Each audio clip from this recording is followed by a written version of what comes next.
Katanya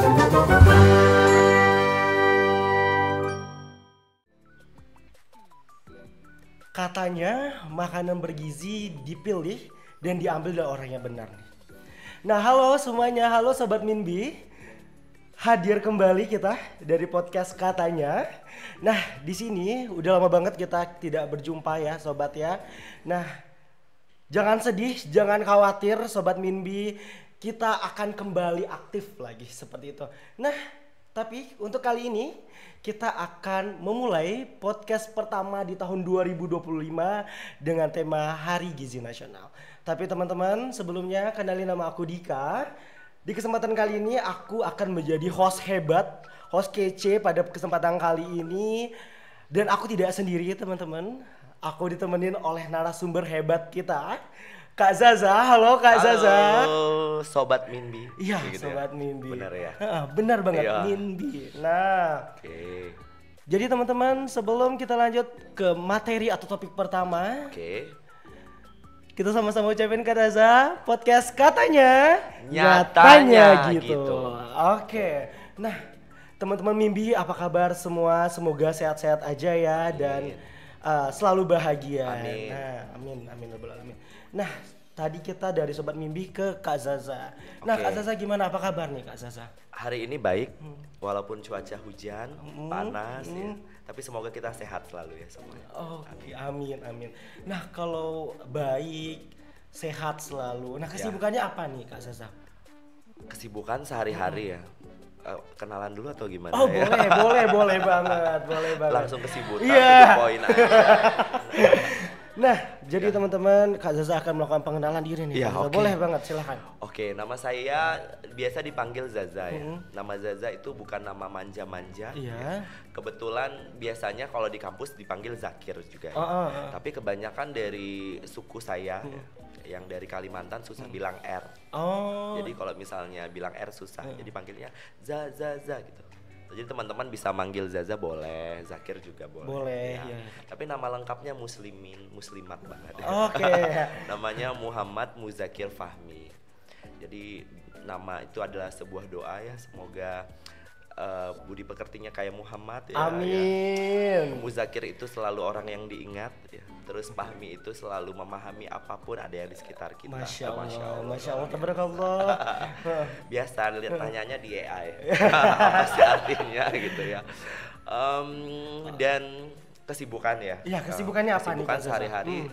Kebetulan saya mengajar di kampus ya, dosen tetap di ilmu keperawatan di Universitas Pahlawan Tuanku Tambusai. Saya mengajar di jenjang diploma dan setara 1. Dan kebetulan saya juga dosen tamu. Banyak banget menyala ya Kak Zaza ya, menyala. Gitu ya. Dosen tamu di Universitas Riau. Saya mengajar di ilmu keperawatan juga, ngajar setara 1 dan magister. Oke, strata 1 dan magister. Ya, tapi mata kuliah tertentu ya, cuman mata kuliah mengajar tentang terapi komplementer. Oke. Kebetulan ngajarnya itu tentang fokusnya sport massage, and then pengenalan tentang senam, terus kayak meridian di dalam tubuh gitu. Apa sih manfaat gerakan ini di dalam tubuh? Kalau gerakan senam ini apa gimana gitu. Jadi sebuah keilmuan baru lah ya pokoknya. Begitu. Oh, luar biasa. Berarti dari D3, S1, S2 Kak Zaza ajarin ya Kak Zaza, luar biasa. Alhamdulillah. Nah, kalau kita membahas terkait kebugaran nih Kak. Nah, Kakak sebagai nurse pastinya ya Kak ya, dan mempelajari tentang ilmu faal ya namanya ya. Nah, kira-kira apa nih yang membuat Kakak tertarik sekali untuk mempelajari ilmu terkait kebugaran dan juga faal? Apakah ada cerita menarik nih Kak di balik hal itu? Kenapa Kakak ingin banget memfokuskan atau menjadi profesional di bidang itu nih Kak Za? Yes. Sebenarnya kalau profesional nggak profesional banget ya, karena bukan sebuah profesor dengan bidang tersebut gitu ya. Tapi latar belakang kenapa mendalami tentang kebugaran dulu pada saat kuliah, dulu saya kuliah S1-nya keperawatan ya. Pada saat kuliah di tahun 2014-15 mengajukan judul skripsi namanya. Judul skripsi udah ada ya pada saat itu ya Kak. Judul skripsi ya. Jadi kalau mau lulus kan harus skripsi ya. Iya benar. Dan kebetulan Kak Zaza dari tahun 2013 sudah jadi instruktur senam. Oh luar biasa ya Kak Zaza ya. Jadi berapa tahun udah? Berarti sekarang? kalau kita hitung 11 12. 12. Gua agak gimana gitu matematikanya ya. Perlu kalkulator ya. Kurang lebih 11 tahun ya di tahun 2025 ini. Jadi sebelum itu udah jadi instruktur senam, terus 2014 ngajuin judul. Pengen judul apa ya? Ternyata dikasih judul, Kak Zaza masih ingat judul yang pertama itu yoga sama hipertensi, yoga sama asam urat, sama yoga sama kolesterol. Berarti yoga banget ya. Jadi fokusnya tentang yoga aja semuanya ya. Tapi pada saat itu aku belum sertifikasi yoga, belum teacher training tentang yoga gitu. Tapi ngajuin judul gitu. Setelah ngajuin judul ternyata di accept judul pertama. Jadi yoga terhadap tekanan darah yang hipertensi pada lansia. Nah, kalau kita mau research ya, ini riset yang beneran ya, riset yang beneran. Harus tahu dong ya, harus tahu apa yang di riset, terus independennya apa, tahu independennya, oke, kayak ujian ya. Agak gugup ya ternyata kayak gini tanya dosen ya. Independennya apa, terus faktor yang mempengaruhinya apa gitu ya. Tapi aku bukan instruktur yoga dong ya. Nah, jadi berselang waktu menjelang 2015, aku sekolah yoga. Jadi sekolah yoga, aku ngambil teacher training yoga, khusus hatha yoga ya. Ada cabang namanya hatha yoga. Jadi aku pelajarin, setelah itu aku lakukan riset. Oke, masih meresearch ya? Iya, karena dulu kan aku masih mahasiswa. Iya. Ya kan? Kalau mahasiswa, kalau aku manggil instruktur senam kan perlu bayaran lagi. Iya, benar. Dananya kan keluarnya gede. Benar. Tapi tidak berfokus aku pengen jadi instruktur yoga dulu, belum. Pada saat itu? Iya, pada saat itu masih instruktur aerobik. Ternyata berjalannya waktu melakukan riset, terus dibimbing dengan dosen yang baik ya, lulus. Terus sekarang sudah masuk jurnal juga penelitiannya yoga terhadap tekanan darah pada lansia. Jadi kalau melakukan yoga selama 1 bulan tuh minimal 4 kali sampai 8 kali bisa menurunkan tekanan darah 10 sampai 20 mm Higrarium. Luar biasa, ternyata memang cukup besar ya pengaruhnya ya terhadap diri ya. Itu pada saat S1 ya. Pada saat S1 dan itu masih berlanjut ya, ceritanya panjang. Masih lanjut ya, silakan. Ternyata masuk ke jurnal itu oke ya. Nah, aku terus vakum selama 1 tahun setelah skripsi. Setelah skripsi vakum karena masuk rumah sakit. Nama kuliah kita lanjutan itu namanya profesi nurse. Jadi setelah kita S1 sarjana keperawatan, saya lanjut pendidikan. Jadi selama 1 tahun saya tidak melakukan kegiatan senam, jadi fokus ke rumah sakit aja. Nah di rumah sakit itu menambah pengalaman saya ya. Kita melihat pasiennya kok tirah baring ya. Jadi pasiennya kok bisa harus total care ya. Kalau pasien dengan penyakit ini apa yang harus kita lakuin ya? Ketemu dengan pasien baru.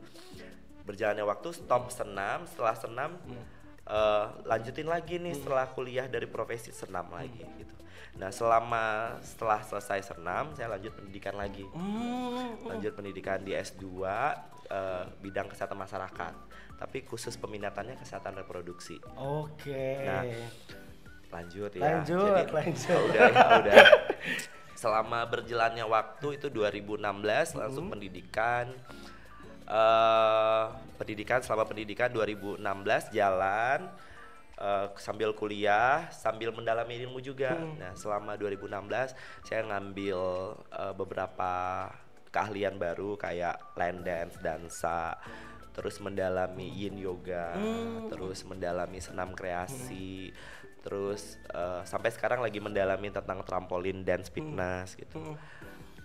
Mendalami beberapa hal bidang olahraga juga ya. Terus masuk di pendidikan magister ya. Pendidikan magister kesehatan masyarakat 2017 saya ngajuin lagi tesis. Oke, memang hobinya research, menganalisis ya. Itu kewajiban. Oh, kewajiban ya, benar juga ya, nggak tesis nggak lulus ya. Nggak tesis nggak lulus ya. Kebetulan ngajuin judul lagi tentang olahraga. Yang sebelumnya itu tentang olahraga senamnya yoga, dan kali ini aku riset 4 olahraga. Jadi ya ada yoga, pilates, aerobik dan zumba terhadap siklus haid. Ya. Jadi hasil risetnya itu ya kebetulan pembimbingnya luar biasa sekali. Dokter terkenal ya, Dokter Donel, Dokter Ocin, Veto Maternal, dan satu lagi Dokter Samsul. Kebetulan dosen-dosen hebat, kedua-duanya dokter, tapi berjalannya waktu tesisnya lancar ya. Hasilnya luar biasa. Ternyata orang dengan olahraga yang statis ya, statis itu maksudnya di tempat. Nah, jadi yoga sama pilates itu kan di tempat aja. Yang satu lagi dinamis, olahraga yang bergerak, aerobik dan zumba. Jadi dua olahraga ini dibandingin sama siklus haid gitu. Karena hampir berapa persen saya dapetin ya, itu bahwa orang yang dengan rutin berolahraga mengalami gangguan haid. Itu baru gangguan haid, dan ternyata hampir semua wanita yang saya tanya tidak tahu cara menghitung haid. Aku normal nggak ya? Aku nggak ya? Malu nggak sih sama gue yang bisa ngitung? Malu nggak sih? Jadi, mungkin lebih beraba ya pada saat itu. Jadi dari hasil itu didapetin ya langsung hasilnya bahwa olahraga yang baik untuk perempuan yang siklus haid yang baik ya. Karena perempuan itu ditandakan dia sehat, ditandakan dengan haid yang teratur. Karena banyak gangguan nih kalau misalnya cewek itu haidnya keganggu, suka marah sama pacar ya. Marah sama suami, marah sama orang tua. Iya, salah ambil marah-marah. Iya nggak sih Sobat Minbi? Iya, bener nggak di Sobat Minbi? Sobat Minbi ngerasa nggak nih kalau misalnya? Sih? Jadi sering disalahin gitu ya. Jadi hasil riset saya juga masuk juga di jurnal. Jadi menguntungkan dari berbagai pihak. Pertama ya. Jadi perempuan yang dengan lagi haid, ya, Kak Zaza menganjurkan untuk senam yang dinamis, kayak aerobik dan zumba ya. Jadi peredaran darahnya itu bakal lancar. Nah, berbeda sama dengan olahraga yang statis kayak yoga dan pilates. Ya, yoga dan pilates bergeraknya di tempat. Jadi ada beberapa gerakan yang sering dilakukan di yoga, namanya gerakan inversi. Inversi itu kepala ke bawah. Jadi hasilnya itu pada saat kepala ke bawah, karena darah haid itu kan sifatnya cairan ya. Cairan itu sifatnya dari atas ke bawah ya, gitu ya sifatnya. Beda sama udara yang ke atas ya. Dari atas ke bawah. Jadi pada saat perempuan melakukan yoga, yang ditakutkan adalah adanya tekanan di bagian panggul di daerah haidnya itu. Jadi pada saat ada tekanan, takutnya haidnya bakal berhenti dan nyambung lagi. Jadi haidnya aku lancar nggak ya gitu. Nah, jadi Kak Zaza kasih pendapat, kasih masukan juga untuk seluruh instruktur yoga. Boleh Kak. Kalau lagi haid ya, misalnya lagi haid, yoga dan pilates ya instruktur. Kalau lagi haid tolong letakin handuk di depan. Misalnya lagi haid, handuk di depan, dan kasih saran bahwa tidak boleh melakukan kepala lama yang ke bawah. Bukan tidak boleh melakukan yoga ya Sobat Mimpi, tapi boleh, tapi dengan waktu yang tidak lama. Dan mungkin beberapa gerakan di saat lagi menstruasi memang ada beberapa gerakan yang harus sedikit durasinya dipersingkat gitu ya Kak ya. Tidak boleh menahan lama. Itu untuk perempuannya ya. Yang tadi yang kedua untuk instrukturnya. Jadi kita mengedukasi instruktur bahwa sebelum memulai kelas tolong divalidasi dulu. Terus di pretest dulu namanya. Pretest dulu. Hari ini ada yang haid. Hari ini ada yang lagi pusing gitu. Jadi kita bisa melakukan penanganan yang tepat ya. Jadi itu jadi keilmuan saya juga ya. Jadi bisa mengajar perkuliahan juga itu. Jadi kita kasih tahu apa gitu. Nah, ada juga misalnya boleh nggak dengan hipertensi kita melakukan yoga misalnya. Itu riset saya yang pertama. Nyambung lagi yang di S1 tadi ya. Masih lanjut ya, yang di S2 tadi ternyata keilmuan kita makin lanjut. Bahwa hal yang melakukan tekanan ke bawah itu namanya ada tekanan di bagian bawah ya. Yang ditakutkan terlalu lama menekan kepala ke bawah ada namanya tekanan intrakranial. Ya. Yang ditakutkan orang hipertensi melakukan yoga ataupun pilates kepala ke bawah ada tekanan intrakranial yang ditakutkan nanti stroke. Ya. Jadi olahraga itu butuh sekali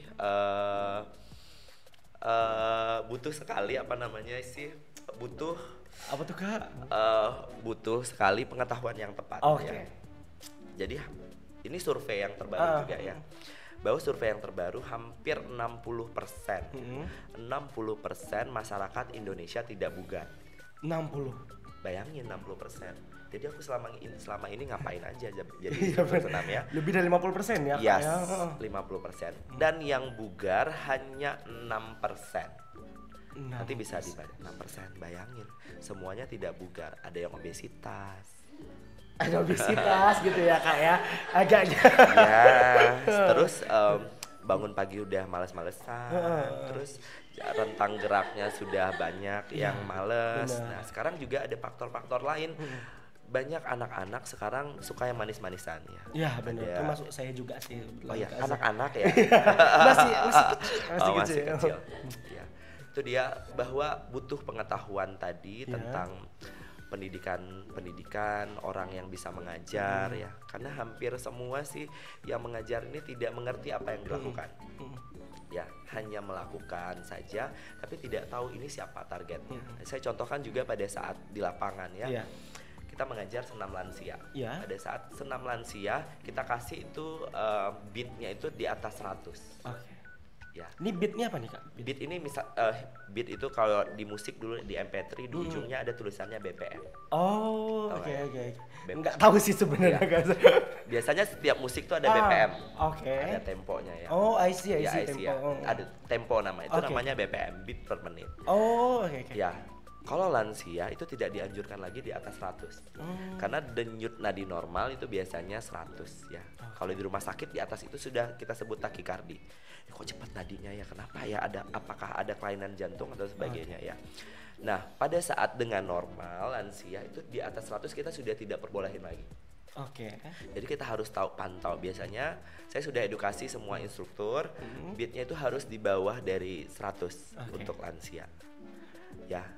Tapi ada hal lagi yang paling penting nih. Apa tuh Kak? Hal paling penting. Memang banyak hal-hal penting Yes. ya Kak ya. Ternyata di antara teori dan praktek ini berbeda ya. Untuk sobat mimpi semua. Jadi saya selalu berdebat dengan teman-teman yang ada di pendidikan. Lansia itu tidak boleh untuk melakukan senam-senam yang terlalu banyak bergerak sana gerak sini gitu.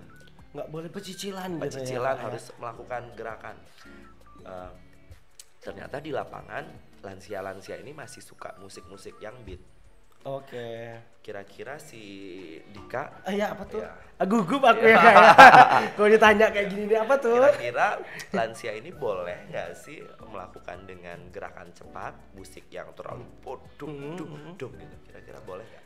Kalau dari pendapat Dika pribadi ya Kak Zaya, Ya. kadang kan orang tua mungkin dari segi ya dari tubuh badannya juga sudah menua juga ya, bukan hanya umur dan mungkin kalau kita melihat walaupun jiwa dia masih muda, mungkin kita juga harus tetap menyesuaikan tubuh kita gitu Kak. Ya. Dan itu akan mempengaruhi sih menurut Dika juga tidak baik ya kalau misalnya terlalu jedak-jeduk kayak gitu sih Kak. Gitu Ya. sih. Emang benar. Memang jawabannya. benar ya, di Allah. Jadi ada berarti, Kak. namanya ya. Tapi itu batasan ya. Oke. Ternyata di lapangan tidak begitu ya. Kak Zaza udah survei. Ibu, Oma kan umurnya udah 40, udah 50 ke atas gitu. Oma cocoknya yoga. Saya ini mobil aja Jeep.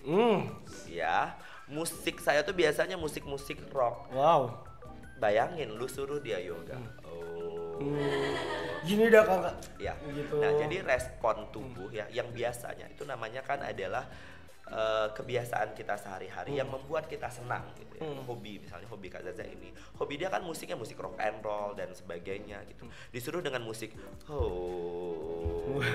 musik yang dengan slow gitu. Nah, biasanya ini kan teori dan praktek berjalan ya. Ini teorinya udah lewat nih. Kenapa ya gitu. Jadi kita menganjurkan bahwa Dika bilang tadi musiknya boleh rock and roll tapi beatnya yang kita turunin. Oke. Ya. Jadi beatnya tidak boleh cepat. Jadi pada saat misalnya Dika sukanya musik-musik dangdut. Gitu ya. Kak Zaza suruh paksa dengerin musik pop misalnya. Contohnya, contoh iya. ya. Kak Zaza suruh paksa denger musik pop. Dika nggak suka nih. Pada saat Dika nggak suka, kortisolnya naik. Kortisol itu keluar pada saat kita nggak suka, pada saat kita sakit hati, gitu. Sedih pada juga. saat kita disakitin, gitu ya. Jadi kortisol tuh keluar. Oh. Pada saat pada saat kortisolnya keluar, dia bakal ngeblok. Jadi tubuh kita nggak nyaman. Berarti ada penolakan gitu ya Kak. Jadi Kak Zaza selalu sampaikan sama teman-teman, lakukan sesuai dengan kesukaan kita. Oke. misalnya kalau suka musiknya yang begini silahkan lakukan. Misalnya aku masih suka aerobik, Oma masih suka aerobik, Oma boleh aerobik. Tapi pada saat Oma aerobik lakukan ya, tapi pada saat sudah ngos-ngosan Oma stop dulu. Nah, instrukturnya juga kita edukasi bahwa beatnya tidak boleh cepat-cepat. Misalnya target di lapangan ini adalah senam prolani, senam lansia gitu. Jadi tolong sesuai dengan beatnya. Jadi Kak Zaza, antara teori dan praktek sangat berbeda. Ini teori, ini praktek ya. Tapi kita tidak boleh berbenturan. Kita harus cari jalan tengah. Itu namanya adalah pengetahuan. Ya, pengetahuan ini didapatkan pada saat kita sudah belajar, kita sudah praktek. Ya, jadi kita cari jalan tengah. Jadi tidak ada yang positif, tidak ada yang negatif sebenarnya. Kita mencari jalan netral. Namanya normalitas. Agak gugup ya. Normalitas ya, ya. Namanya normalitas ya gitu lah. Nah, Kak Zaza, berarti sebenarnya instruktur itu juga tidak seharusnya mereka kayak menolak apa ya, misalnya kayak Oma tadi pengennya ngebeat gitu kan. Ternyata kita sebagai instruktur boleh nih kita turutin apa yang Oma mau, tapi dengan syarat memang beatnya aja yang diturunin. Berarti kita sebagai instruktur tidak boleh kalau kita memaksakan mereka, nggak bisa nih harus pakai musik yang lain, itu sebaiknya jangan ya. It's okay. Sekarang kan masuk dalam faal ya, karena faal ini adalah ilmu faal olahraga. Jadi kalau misalnya cek nama Kak Zaza di ujungnya itu ada namanya IFOFIT ya. Jadi itu namanya ahli ilmu faal olahraga khusus kebugaran ya. Jadi ilmu faal ini berfokus misalnya aku sukanya olahraga ini. Nah, olahraga ini kamu mau jadi atlet apa untuk sehat dan bugar saja. Ya. Tentang ada tujuan tadi ya. Tentang masuk beat tadi ya. Misalnya Dika sekarang datang mau sehat aja apa pengen jadi atlet? Mau sehat aja. Mau sehat. Berarti kalau sudah mau sehat, aku udah tahu nih instrukturnya. Misalnya aku udah sehat, Dika harus tahu umur sekarang berapa. Jujur ya, di sini tidak ada 17 tahun. Besok aku 17, Kak, nggak ada gitu ya. 25 sih. 25. Sekarang Dika udah masuk 25. Jadi kita harus tahu nih. Dika umur 25, kira-kira untuk sehat, heart rate capaiannya berapa? Heart rate itu namanya denyut nadi. Normalnya berapa? Nah, denyut nadi Dika harus mencapai sehat dan bugar itu berapa? Jadi kita masukin rumus. Misalnya 220, bisa nggak? 220 dikurang umur Dika, coba. 220. Kak Zaza bantu kalkulator ya. 90 220 kurang 25 ya gitu ya Mimbi ya. 25 195. Nah, 195 itu totalnya ya. Nah, kalau Dika pengen sehat dan bugar, capaian itu adalah 70 sampai 80%. Ya. Berarti kalau 70-80% Dika mau berapa? Coba saya Kak Zaza bagi ya. Kali 70%, 137 ya. Sampai 160. Oke. Jadi Dika boleh untuk sehat 130 sampai 137 sampai 60. Jadi itu untuk sehat ya. Jadi Dika kita gini aja 140 kita bikin ya. Dika umur 25 tahun untuk mencapai sehat dan bugar. Jadi heart rate-nya itu harus 140 sampai 160. Nah, kalau umurnya makin meningkat, tentu heart rate-nya makin turun dong ya. Nah, Kak Zaza contoh ini umur 25 ini. Berarti heart rate-nya harus 140, harus 160 ya. Ternyata Dika hari ini mau lari. Aku pengen sehat. Untuk langsing lah gitu ya. Allah. Body goals gitu kan, Kak. Dika lari nih gitu. Ternyata Dika lari heart rate-nya cuma sampai 120. Nah, capaian untuk sehat nggak dapat. Nah, tapi ini pengaruh heart rate nih, Kak, apakah larinya harus sprint atau slow atau apa atau tidak ada pengaruh sebenarnya antara sprint dan slow? Kalau lari itu biasanya kita yang terbaik itu 100 cepat, 100 lambat. Jadi Dika 100 cepat, 100 lambat. Misalnya 100 meter cepat, 100 meter lambat. Berarti dua-dua kombinasi ya. Ini adalah olahraga yang paling baik, paling murah tanpa kita untuk berteman, pokoknya lari sendiri juga oke. Jadi prinsipnya ya jomblo ya. Biasanya ada motivasi ya. Waktu motivasi buat olahraga. Mantan menyesal biasanya. Itu olahraga yang paling baik ya. Tapi selama Dika lari, Dika harus tahu nih, aku bugar sehat capaiannya berapa? Capaian berapa tadi? 140 40 sampai 160. 160. Ternyata Dika cuma 120. Nah, capaian kebugaran itu nggak akan dapet. Oke. Ya. Jadi Dika kalau mau sehat dan bugar capaiannya harus di heart rate segitu. Oke. Ya. Tidak boleh di bawah, tidak boleh lebih. Berarti ternyata Dika itu udah sampai 180. Hajar terus. Nah, sementara jantung Dika tuh belum berdebar cepat. Sementara dia belum siap. Oke. Ya, pada saat dia memompa ke seluruh tubuh, dia belum siap. Yang terjadi adalah tekanan yang sangat kuat. Oke. Tekanan yang sangat kuat memicu jantung cepat, napasnya cepat, tubuh tidak dapat, nanti akan jadi namanya kolaps. Oke. Tahu penyakit yang dadakan, jantung dadakan, kalau bahasa kampung namanya apa sih nama bahasa kampung ya, tunggu ya. Betul orang kota sih Kak. Angin duduk ya. Oh, I see. Ya, dia tidak ada riwayat jantung, tiba-tiba diagnosanya penyakit jantung gitu. Karena dia melebihi heart rate yang terjadi memicu jantung paru untuk bekerja gitu. Jadi melebihin, tiba-tiba habis olahraga kayak almarhum Haji Mas Said ya kan. Dia sehat-sehat saja, habis main tenis, pulang langsung kena serangan jantung. Padahal sebelumnya tidak ada riwayat jantung. Jadi olahraga sehat itu sehat dan bugar punya batasan.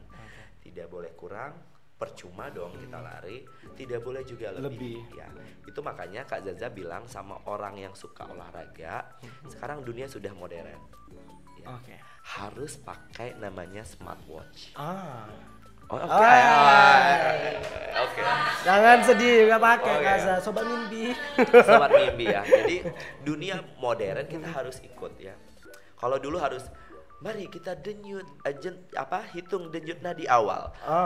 Ya kalau bisa ngitung. Ya nggak sih? Bener. Sebelum kita bersenam nih, senam jantung. Sebelum kita bersenam, mari kita hitung denyut nadi awal. Gitu ya. Ya kalau benar, kalau nggak bisa nadi mencari-cari sampai susah. Nah itu makanya dunia semakin modern, semakin mempermudah kita ya. Ya gunain biasanya jam. Nah biasanya kalau Kak Zaza pakai jam, misalnya ya, saya pakai jam. Kita lagi lari, heart rate kita kan biasanya beli jam, biasanya masukin umur ya. Umurnya berapa, terus tinggi badan berapa dan sebagainya. Kita lagi lari, setelah kita lari, ini kecepatan, pasti dia bilang berhenti Anda sejenak. Ya, jadi kemodernisasi ini kita gunain smartwatch, smartphone gitu kita gunain untuk kita lebih pintar ya. Untuk mempermudah juga ya. Ya, mempermudah diri kita sendiri. Misalnya ini masuk ya. Iya masih terkait ini Kak. Iya. Tentang senam. Sebenarnya kayak Kak Zaza misalnya gini, nanti bisa ditanya-tanya ya sama Dika. Kak Zaza misalnya sehari makan 2 kali. Ya. 2 kali hitungan buat masyarakat. Kak Zaza bilang gini, kalau Anda makan 2 kali 1 piring nasi ya, pokoknya mau berapa, pokoknya 1 kali makan itu Kak Zaza hitungnya itu 500 kilokalori. Oke ya. Kalau Anda 2 kali makan berarti berapa? 1000. Iya. Oke. Berarti kalau Kak Zaza 2 kali makan sehari 1000 kalori yang input. Yang masuk ya Kak ya. Sementara untuk membakar 500 kalori itu membutuhkan 60 menit aerobik. 60 menit aerobik. 1 jam berarti. 1 jam. 1 jam untuk membakar 500 kalori. Ya. Berarti kalau berarti 1000 butuh 2 jam 120 menit. Itu untuk aerobik. Oke. Nah, Kak Zaza untuk diri sendiri biasanya Kak Zaza selalu sampaikan untuk yang diet awal. Untuk sudah memulai hidup sehat, memulai hidup bugar. Kalau Kak Zaza makannya 2 kali berarti aku harus membakar sehari itu 1000. Misalnya aku kasih 1000, lu pinjamin duit, lu balikin gue 1000. Aku masukin 1000, aku harus bakar 1000 juga. 1000. Ya. Nah, Dika bisa bayangin yang makannya 4 kali. Berarti 2000 yang masuk ya. Kalau 2000 masuk dia cuman di rumah aja.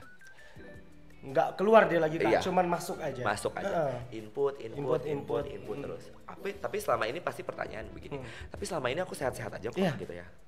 Iya kan? Aku masih happy aja kok gitu. Dika bisa lihat, coba sekarang data yang terbaru umur 25 tahun ke bawah. kadar glukosanya, cek gulanya itu sudah sampai 250 ke atas. Dan bisa dicek di TikTok ya Sobat Mimpi di TikTok di ya, TikTok Kak, ya. buka aja itu di salah satu kampus negeri sudah dicek kadar gulanya itu mahasiswa dengan bangganya menyebutkan kadar gula darahnya itu aku 250 gitu. Padahal itu lebih dari kapasitas ya. Kita Kak, yang sebagai pendidik, kita sebagai pencegah ya, mencegah caranya biar kok ini dengan bangganya menyebutkan kadar gula darah ya. Jadi kayak sebuah prestasi ya. Umur 25 tahun sudah kadar gula darahnya tinggi. Dengan angka yang tinggi itu kayak bangga gitu ya, Kak, ya.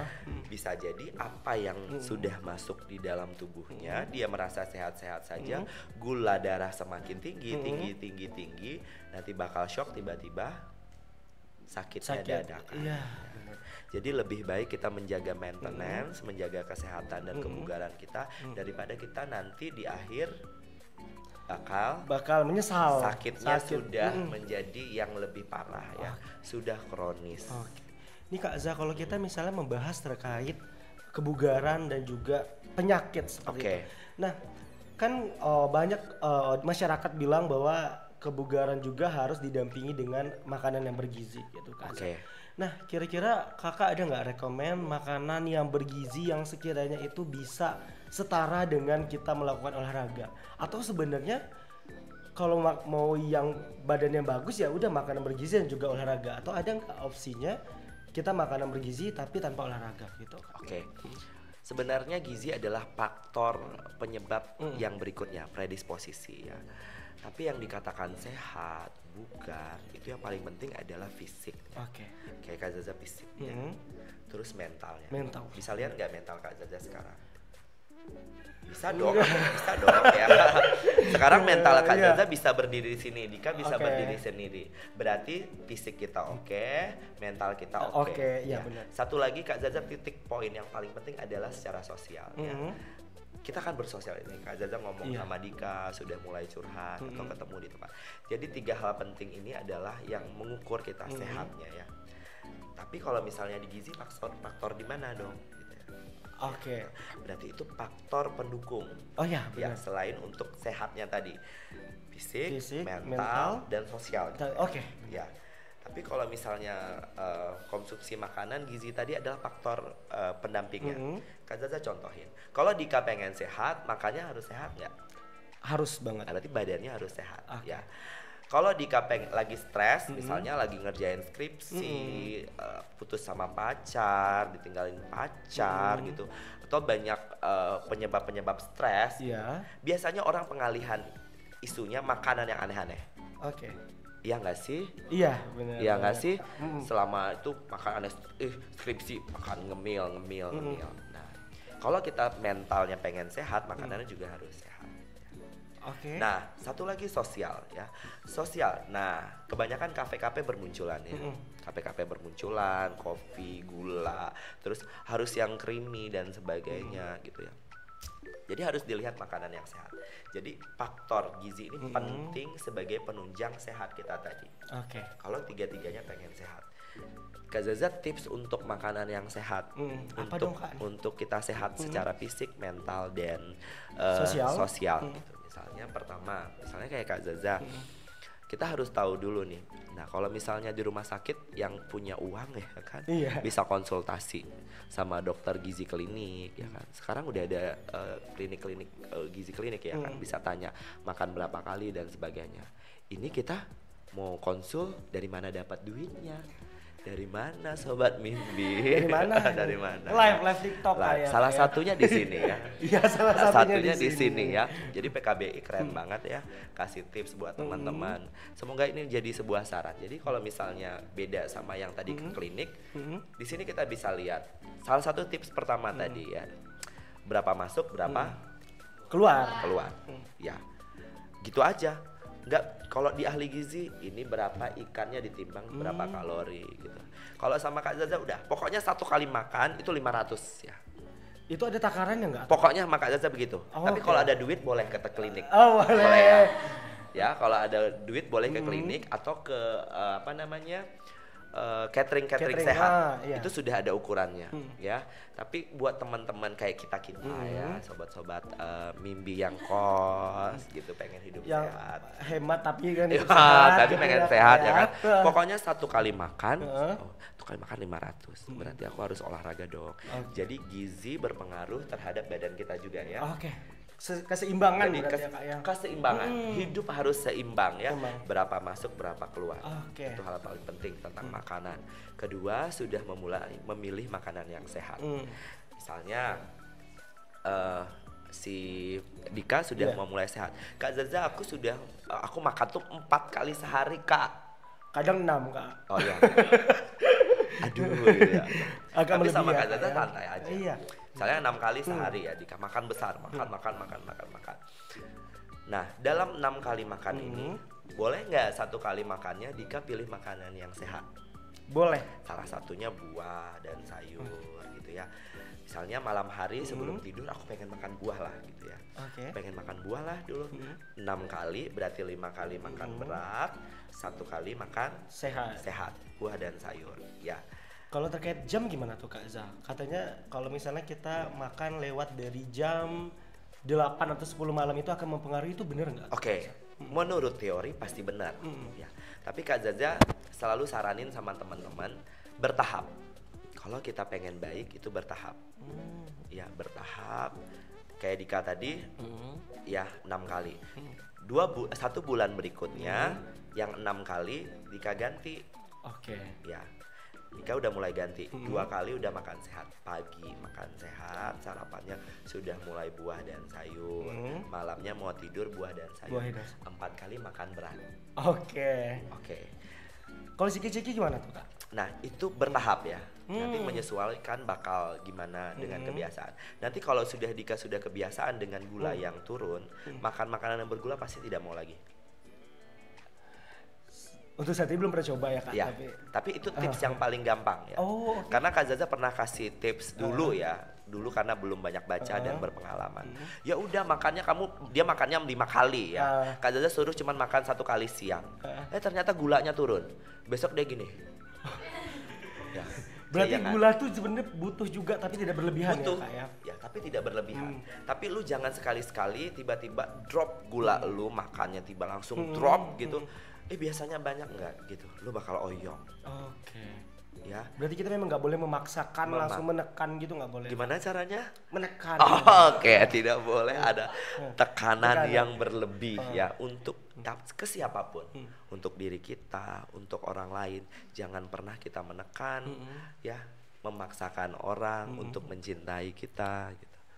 Mencintai diri sendiri seperti untuk itu. mencintai diri sendiri gitu, bisa nggak kita, terutama untuk mencintai diri sendiri tidak memaksakan diri kita untuk melakukan hal-hal yang di luar nalar kita. Luar biasa banget ya, Kak Zaza. Sangat daging pembahasan kita, Kak, tapi sangat disayangkan ini kita harus segera menyelesaikan seperti itu, Kak. Tapi jangan sedih, Kak Zaza. Pembahasan kita yang sangat luar biasa tadi, harapannya bisa menginspirasi Sobat Minbi di luaran sana dan bisa menjadi sudut pandang atau alat ukur ya, Kak Zaza ya.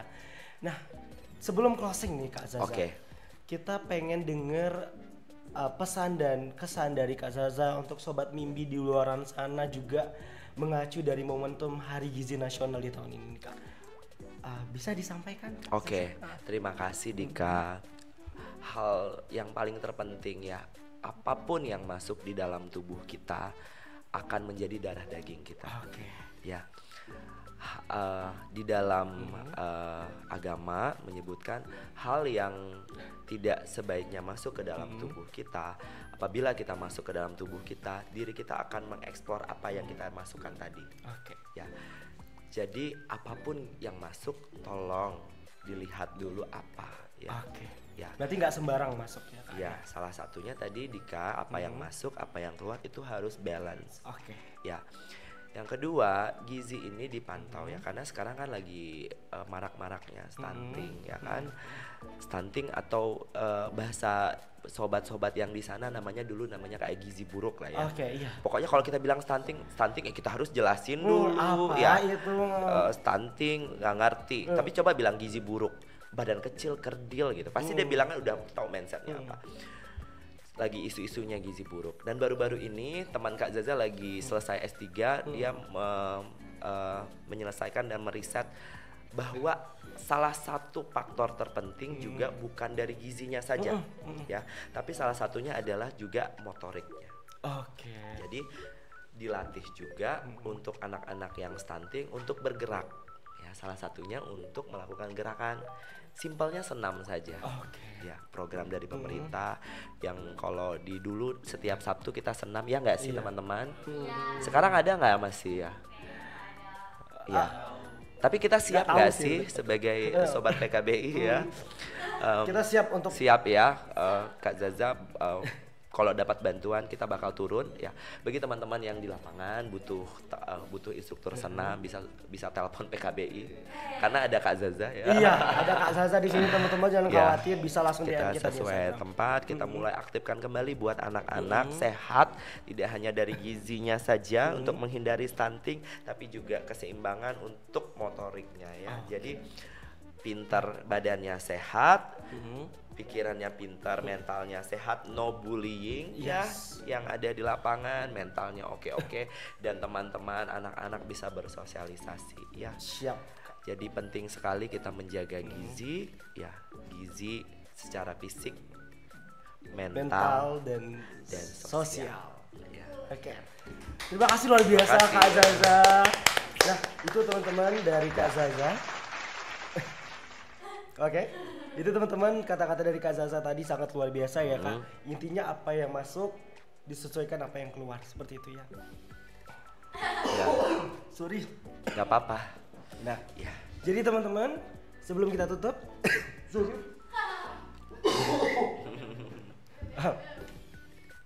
Oke. Ya minum dulu.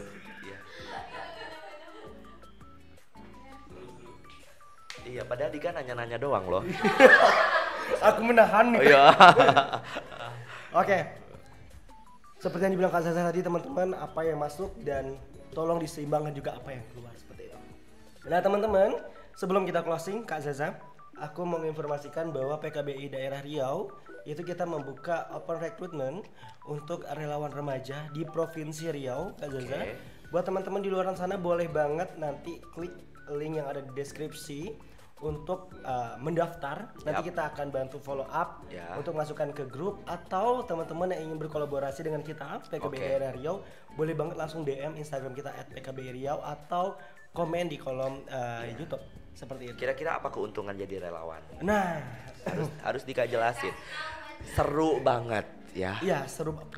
Paham ya Kak, paham gitu. Ya kan. Nah, seseru itu, semenarik itu karena banyak banget program di PKBI Riau yang bisa teman-teman relawan remaja ikutin gitu Kak.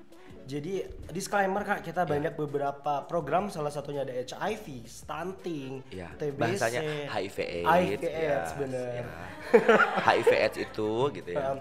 Nah jadi banyak sekali program-program yang bisa nanti teman-teman relawan remaja untuk ikut bareng kita. Jadi misalnya kalau misalnya program ada nyediain kegiatan gitu Kak, nanti teman-teman relawan remaja boleh banget join bareng teman-teman program seperti itu. Intinya dengan PKBI kita lebih tahu ya. Iya, dengan PKBI kita bisa lebih smart untuk mengetahui hal-hal apa yang bakal kita lakuin ya. Bener banget. Mencegah lebih baik daripada mengobati. Ya. Seperti itu Kak Zaza. Nah ada satu lagi Kak Zaza, ini pertama kalinya kita pasarkan, kita promosikan Kak Zaza.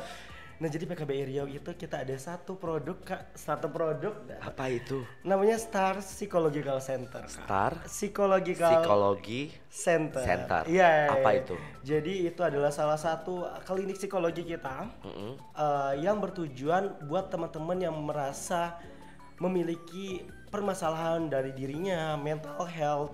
Tapi bukan hanya diri pribadi Kak Zaza, suami istri kita juga terima Kak. Permasalahan suami istri kita juga terima karena kita ada konselor dan juga psikolog di PKBI Riau. Seperti itu. Tapi terima online apa offline? Terima keduanya Kak Zaza, offline dan juga online. Jadi boleh lewat online. Boleh lewat online dan kita membuka juga untuk offline. Mungkin itu teman-teman, buat semua informasi yang teman-teman ingin dapatkan dan raih, bisa teman-teman langsung DM di Instagram kita @PKBI Riau atau komen di kolom komentar. Mungkin sekian dari kita. Dari kita berdua masih di podcast Iya. katanya Nyatanya nyatanya gitu.